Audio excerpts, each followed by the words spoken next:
Assalamualaikum warahmatullahi wabarakatuh. Selamat siang Ibu Yeni Anggraini selaku dosen mata kuliah kelas STA 1111 di kelas ST13 dan juga teman-teman ST13 yang kami cintai. Sebelumnya kami ucapkan terima kasih kepada Ibu Yeni Anggraini dan juga teman-teman sekalian yang telah meluangkan waktunya untuk hadir pada diskusi hari ini. Saya Aulia Zelianti sebagai moderator yang akan menemani kalian selama diskusi hari ini. Pada diskusi hari ini, kami akan membahas hasil diskusi kami mengenai pengaruh harga fluktuasi harga emas di Kota Medan. Baik, sebelum masuk ke pembahasan, alangkah baiknya teman-teman sekalian berkenalan terlebih dahulu dengan anggota kelompok 2. Yang pertama ada Ahdan Alfaus Azizi dari Departemen Manajemen Sumber Daya Perairan. Lalu yang kedua ada Ramdan Dwiko Octaviano dari Prodi Budidaya Perairan. Yang ketiga ada Raden Fadi Arkan dari Prodi Manajemen Sumber Daya Perairan. Lalu yang keempat ada Fikram Brahma Guritno dari Prodi Budidaya Perairan. Lalu yang kelima ada Muhammad Syaiful Fikri dari Prodi Budidaya Perairan.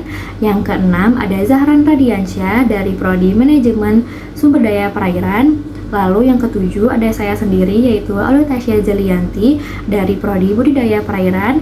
Yang kedelapan ada Silma Sri Wahyuni dari Prodi Manajemen Sumber Daya Perairan. Lalu yang terakhir ada Puspo Ratufania dari Manajemen Sumber Daya Perairan. Baik, setelah berkenalan dengan teman-teman anggota kelompok 2, mari kita langsung mulai saja ke pembahasan hari ini. Yang pertama yang akan dibahas yaitu bab 1 pendahuluan bagian latar belakang yang akan disampaikan oleh rekan kami yaitu Ahdan Alfaus Azizi. Kepada saudara Ahdan Alfaus dipersilahkan. Baik, saya akan menjelaskan mengenai latar belakang. Kenapa kami mengambil judul fluktuasi harga emas di Kota Medan? Karena yang telah kami ketahui, emas adalah benda yang sudah tidak asing lagi kita dengar. Kami memiliki rasa keingintahuan mengapa harga emas terus menaik setiap tahunnya.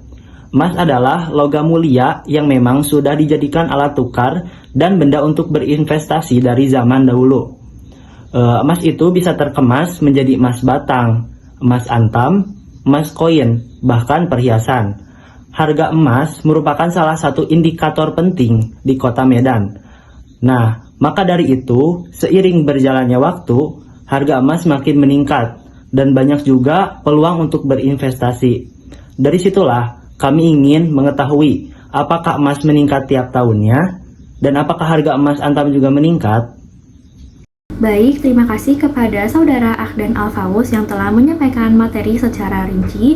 Selanjutnya, pembahasan yang kedua yaitu mengenai identifikasi masalah dan juga tujuan yang akan disampaikan oleh saudari Silma Sri Wahyuni. Kepada saudari Silma dipersilahkan. Selanjutnya, identifikasi masalah. Yang pertama, bagaimana perkembangan harga emas setiap tahunnya. Yang kedua, bagaimana pengaruh fluktuasi harga emas terhadap minat jual beli emas di Kota Medan. Tujuan.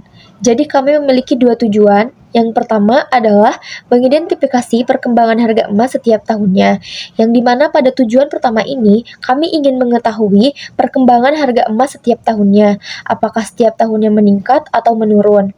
Dan kami menyediakan penyajian datanya melalui data time series antara harga emas dan tahunnya itu meningkat atau tidak. Dan tujuan yang kedua yaitu menganalisis harga emas antam terhadap fluktuasi harga emas di Kota Medan.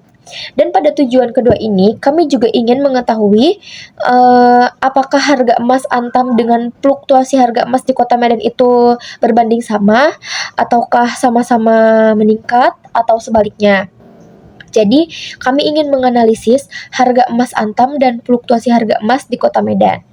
Baik, terima kasih kepada saudari Silma Sri Wahyuni dan juga Ahdan Alfaus atas pemaparan pembahasan yang pertama yaitu bab 1 pendahuluan. Selanjutnya, mari kita lanjut ke pembahasan yang kedua yaitu tinjauan pustaka.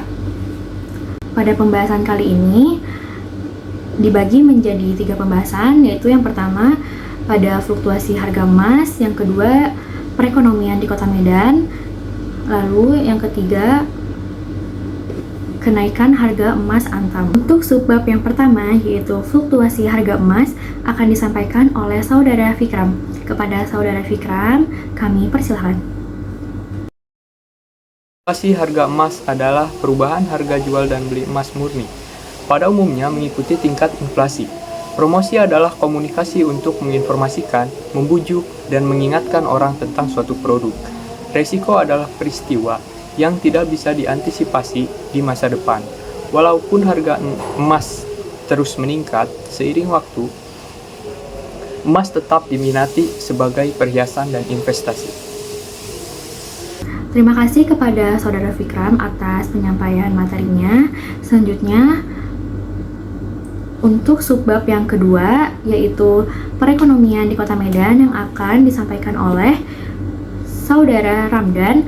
Kepada Saudara Ramdan, kami persilakan. Selanjutnya, saya bakal menjelaskan poin berikutnya, perekonomian di Kota Medan. Pertumbuhan ekonomi suatu bangsa memiliki manfaat bagi peningkatan kesejahteraan masyarakat. Hal tersebut dikarenakan lembaga perekonomian dapat mengelola dan mendorong semua potensi ekonomi agar berhasil secara optimal. Lembaga kondisi ekonomi dan keuangan adalah satu-satunya topik terpenting yang terus berubah dan menjadi perhatian masyarakat Indonesia dan dunia. Konsekuensi pertumbuhan ekonomi akan terus berubah sejalan dengan kebutuhan masyarakat luas. Sektor pertambangan merupakan salah satu penopang pembangunan ekonomi suatu negara, karena perannya sebagai penyedia sumber daya energi yang diperlukan bagi pertumbuhan perekonomian suatu negara. Baik, terima kasih kepada Saudara Ramdan atas pemaparan materinya. Selanjutnya, lanjut ke subbab yang ketiga, yaitu kenaikan harga emas antam yang akan disampaikan oleh Saudari Ratu. Kepada Saudari Ratu, kami persilakan. Tinjauan pustaka selanjutnya yaitu ada kenaikan harga emas antam. Jadi, bagi yang belum tahu apa itu emas antam, jadi emas antam itu adalah logam yang telah dijadikan alat tukar dan juga satu simbol ekonomi sosial di masyarakat. Selain itu, emas antam ini adalah investasi yang paling mudah dicairkan atau liquid dibandingkan dengan yang lainnya. Baik, terima kasih kepada Saudara Ratu, Saudara Ramdan, dan juga Saudara Fikri atas penyampaian materinya di bab 2 tinjauan pustaka. Selanjutnya, mari kita lanjut ke pembahasan yang ketiga, yaitu mengenai metodologi yang akan disampaikan oleh Saudara Zahran, Saudara Arkan, dan juga Saudara Brahma. Untuk subbab yang pertama, kepada Saudara Zahran, kami persilakan. Oke, kita sekarang masuk ke bagian bab 3, yaitu bab metodologi. Oke, yang pertama itu 3.1 data. Nah, pada penelitian ini kami menggunakan data sekunder sebagai sumber data dari penelitian yang kami gunakan. Adapun jenis peubah yang kami gunakan yaitu peubah numerik. Yang pertama itu ada harga emas yang naik setiap tahunnya, yaitu rasio. Kemudian periode dari tahun ke tahun itu interval. Kemudian ada harga emas antam setiap tahun, itu rasio. Nah, peubah-peubah tersebut akan kami olah sesuai dengan data yang ada. Terima kasih. Baik, terima kasih kepada Saudara Zahran atas penyampaian materinya. Selanjutnya, penyampaian subbab yang kedua akan disampaikan oleh Saudara Arkan. Kepada Saudara Arkan, kami persilakan. Manajemen data. Dalam pencarian data, kami memperoleh data melalui website yang menyediakan raw data seperti Badan Pusat Statistik atau BPS dan jurnal-jurnal. Kemudian data yang kami dapatkan dikumpulkan dan dianalisis sesuai data yang kami peroleh. Jadi manajemen data ini penting agar memastikan hasil penelitian kami akurat dan siap dianalisis lebih lanjut. Selanjutnya, kami akan lanjut ke pembahasan subbab yang terakhir, yaitu subbab mengenai metode analisis yang akan disampaikan oleh Saudara Brahma. Kepada Saudara Brahma, kami persilakan. Metode analisis. Dalam penelitian ini, kami menggunakan metode sekunder. Tujuannya untuk menganalisis pengaruh fluktuasi harga emas yang ada di Medan. Data pengaruh fluktuasi ini diambil dalam kurun waktu selama 4 tahun terakhir, yakni 2019 sampai 2024. Teknik pengumpulan data yang kami lakukan yaitu pembacaan berulang-ulang, dan teknik format isian. Teknik tersebut bertujuan untuk mengumpulkan data pengaruh fluktuasi harga emas yang terjadi di Medan. Dari hasil analisis ini, saya harap akan diperoleh hasil yang jelas dan komprehensif mengenai judul kami yang selanjutnya akan dijadikan pedoman dalam menulis dan mempublikasikan artikel tulisan. Baik, kami cukupkan presentasi kami hari ini. Saya ucapkan terima kasih kepada teman-teman yang sudah menyampaikan materi secara informatif. Baik, saya akhiri saja presentasi hari ini. Saya ucapkan mohon maaf yang sebesar-besarnya apabila ada kekurangan dan juga kesalahan dari saya sebagai moderator dan juga dari teman-teman kelompok saya. Baik, terima kasih. Wassalamualaikum warahmatullahi wabarakatuh.